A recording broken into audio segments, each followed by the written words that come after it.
तर कोजागिरी पौर्णिमेला महिलांनी ज्या घरात लक्ष्मीची हवनयुक्त आणि ह्या सेवा होतात तिथे अखंड लक्ष्मीवास करते. आज रात्री एक दिवा कुठे लावायचा आहे ते सुद्धा तुम्हाला मी आजच्या ब्लॉगमध्ये सांगणार आहे.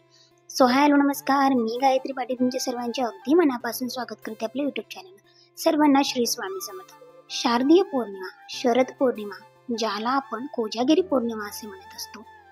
आपण आणि प्रत्येक महिन्याला पौर्णिमा मात्र येत असते, पण कोजागिरी पौर्णिमा ही सगळ्यात मोठी पौर्णिमा आहे. ज्या काही आपण या दिवशी लक्ष्मी प्राप्तीच्या सेवा करतो, पूजा करतो, त्याचं पुण्य आपल्याला जास्त पटीने मिळत असतं, प्राप्त होत असतं. कारण कोजागिरी पौर्णिमा किंवा शरद पौर्णिमा या दिवशी लक्ष्मी प्राप्तीसाठी माता लक्ष्मीच्या विविध सेवा करणं ही परंपरा फार पूर्वीपासून चालत आलेली आहे. या दिवशी आपल्याला लक्ष्मीपूजन करायचं असतं आणि माता लक्ष्मीची सेवा करायची असते. तर सोमवारी म्हणजेच आज पौर्णिमा लागणार आहे, मंगळवारी संपणार आहे, म्हणून आपल्या हिंदू धर्मांमध्ये पौर्णिमा ही सूर्याला लागून असणारी असायला हवी. म्हणून सत्यनारायण सुद्धा सोमवारी संध्याकाळी म्हणजेच प्रदोष काळामध्ये 5 ते 8 या वेळेत करायचं आहे. तुम्हाला जर वर्षभर पौर्णिमेला सत्यनारायण करणं जमत नसेल, शक्य होत नसेल, तरी सुद्धा तुम्ही या कोजागिरी पौर्णिमेला मात्र सत्यनारायण आवर्जून करू शकता किंवा केलाच पाहिजे. कारण हा वर्षातील सर्वात मोठी ही पौर्णिमा असते, सर्वात मोठा दिवस असतो. या दिवशी ज्या काही सकारात्मक लहरी आहेत ना, त्या खूप जास्त प्रमाणात जागृत झालेल्या असतात, त्या सक्रिय झालेल्या असतात आणि त्याचा फायदा हा आपल्याला सर्वांनाच मिळावा म्हणून आपण हे करायला हवं. हा दिवस खूप जास्त महत्त्वाचा आणि सर्वात मोठा मानला जातो, कारण चंद्राची रात्र ही नेहमी आनंद देऊन जाणारी असते आणि याच चंद्राच्या रात्रीमध्ये आपल्याला जागरण करून छान लक्ष्मी मातेसाठी सेवा करायच्या असतात. आणि माता लक्ष्मीचा जन्म झालेला आहे म्हणून या दिवशी माता लक्ष्मीचा आशीर्वाद प्राप्त करून घेण्यासाठी जास्तीत जास्त सेवा आपण केल्या गेल्या पाहिजे किंवा करायला हव्या. नवरात्रीमध्ये जर तुमची देवीची ओटी भरायची बाकी असेल तर ते तुम्ही आज भरू शकतात. कोजागिरीला हे सर्व तुम्ही करू शकतात. हवनयुक्त सेवा तुमच्या बाकी असतील तर त्या सुद्धा करू शकतात किंवा कोजागिरीला तुम्ही हवन करू शकतात.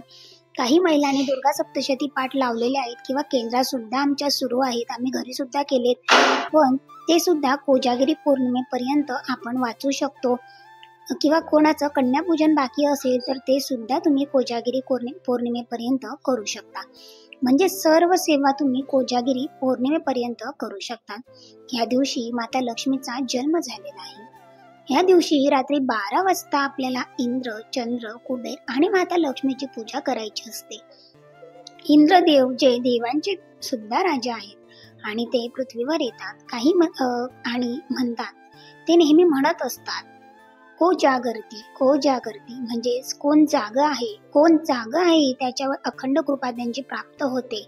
या सेवा आपण रात्री 12 ते 12:39 या मिनिटांमध्ये करायच्या आहेत.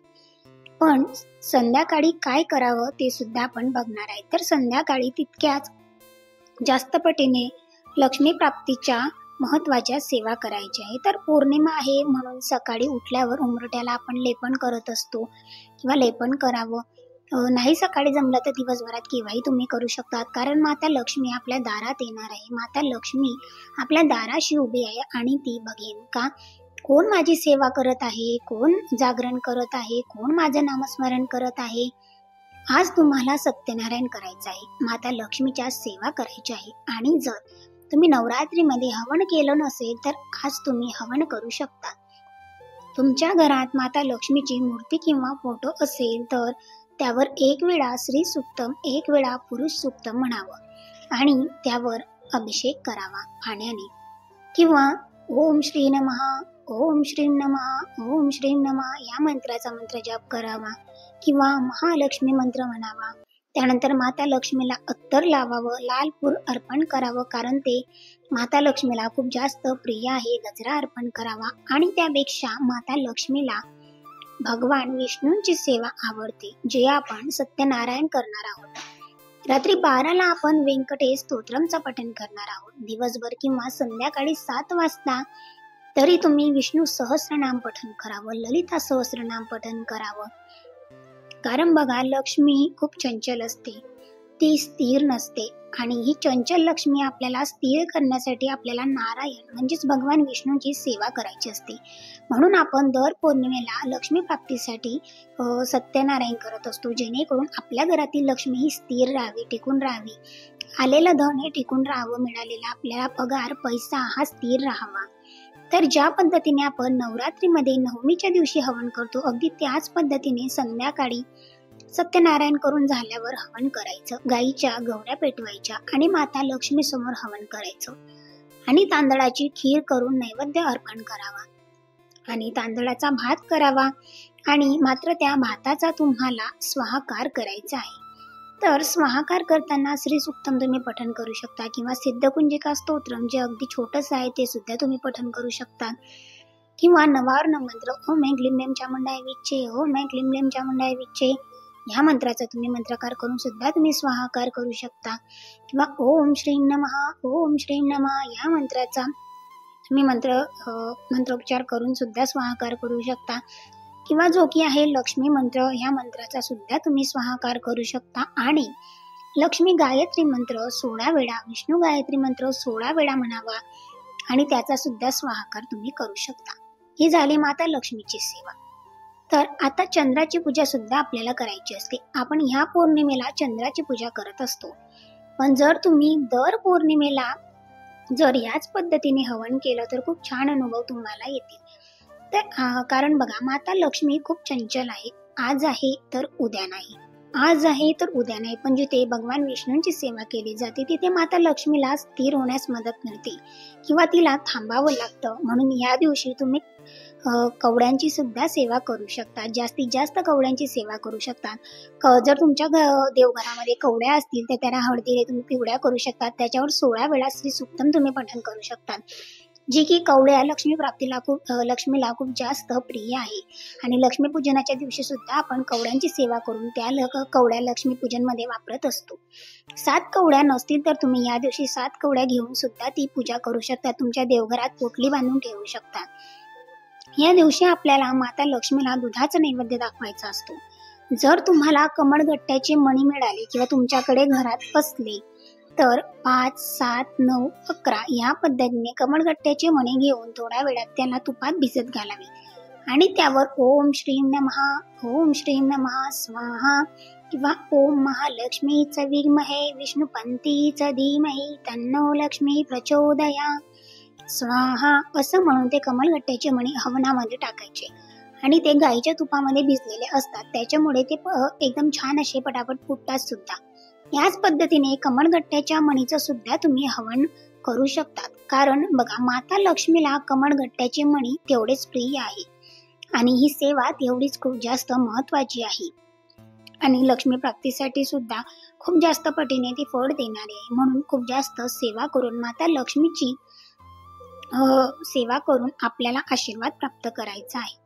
तर बघा, आता कोजागिरी पौर्णिमेला आपण माता लक्ष्मीसाठी विविध सेवा करणार आहोत, पण त्याच्यासोबतच तुम्हाला रात्री 12 वाजता मी तुम्हाला सांगितल्याप्रमाणे तुम्हाला कुठे दिवा लावायचा आहे ते सुद्धा तुम्हाला तर सांगणार आहे.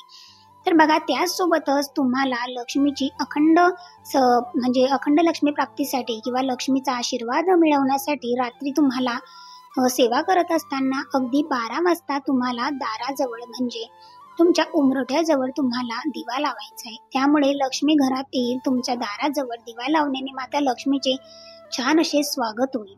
बघा, जर तिथे दाराजवळ उजेड असला ना तर तिथे लक्ष्मी उभी असते आणि तिथे अंधाराला सुद्धा उजेड मिळतो आणि उंबरठा सुद्धा आपला त्या दिवशी छान असा सजलेला असतो, हळदीने सजलेला असतो. त्याच्यावर रांगोळी काढतो, धूपदीप ओवाळतो, अगरबत्ती वगैरे लावतो आणि तिथे आपण 12 वाजता दिवा लावायचा आहे. देवाजवळ तर तुम्ही सेवा करणारच आहात, देवाजवळ सुद्धा तुम्हाला दिवा लावायचा आहे. सेवा करत असताना तिथे सुद्धा तुम्हाला दिवा लावायचा आहे तुपाचा आणि मात्र आवर्जून तुम्हाला 12 वाजता दाराजवळ उंबरठ्याजवळ तुम्हाला दिवा लावायचा आहे.